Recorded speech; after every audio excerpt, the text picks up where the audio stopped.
Big pass நிகழ்ச்சியுடைய 8வது season 2வது நாளான இன்னைக்கு ஒரு டாஸ்க் வந்து கொடுக்கப்பட்டிருக்கு. பல ட்விஸ்ட்டுகளோட தான் இந்த டாஸ்க் வந்து கொடுக்கப்பட்டிருக்கு.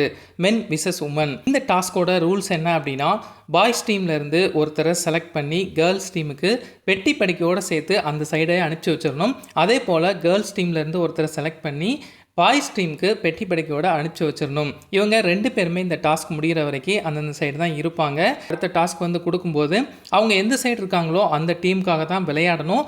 இப்போ பாய்ஸ் டீம்லேருந்து ஒருத்தங்க போகிறாங்க இல்லையா, அவங்க வந்து கேர்ள்ஸ் டீம்லேருந்து விளையாடினாலுமே இன்டைரக்டாக பாய்ஸ் டீமுக்கு வந்து சப்போர்ட் பண்ணணும். அது வந்து அவங்களுடைய மைண்ட் கேம் அப்படிங்கிற மாதிரி சொல்லப்பட்டிருக்கு. இந்த கேமில் வந்து யார் வின் பண்ணுறாங்களோ அவங்களுக்கு வந்து ஒரு சிறந்த சலுகை வந்து இருக்குது. அதாவது டைரெக்டாக ஒருத்தரை வந்து நாமினேட் பண்ணலாம். சப்போஸ் நாமினேஷனில் இருந்தாங்க அப்படின்னா அந்த இடத்துலேருந்து அவங்க வெளில வரலாம். இந்த மாதிரி நிறைய சலுகைகள்லாம் கொடுக்கப்பட்டிருக்கு. பாய்ஸ் டீமில் இருந்து அழகாக ஒருத்தரை வந்து சூப்பராக பேசி, அதாவது இப்போது நாமினேஷனில் இருக்காங்க இல்லையா முத்துக்குமரன், அவரை தான் அனுப்பணும் அப்படிங்கிற மாதிரி பேசிகிட்டு இருக்கிறாங்க. ஆனால் கேர்ள்ஸ் டீமை பொறுத்தளவில் நான் போகிறேன் நீ போகிறேன் அப்படின்னு சொல்லி பயங்கரமான சண்டைகள்லாம் போயிட்டுருக்கு.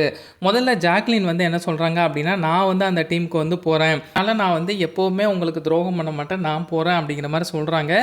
அதுக்கு சுனிதா என்ன பண்ணுறாங்க அப்படின்னா, இந்த டீமுக்கு நீ போகிறது நல்லதே கிடையாது அப்படிங்கிற மாதிரி சொல்லிடுறாங்க. நான் வந்து பெட்டில் படுத்து தூங்குறது உங்களுக்கு பிடிக்கவே இல்லையா அப்படின்னு சொல்லிட்டு ஜாக்லின் வந்து ஃபஸ்ட்டு வாக் அவுட் பண்ணி கொஞ்சம் நேரம் அழுதுட்டு மறுபடியும் உள்ளே வராங்க.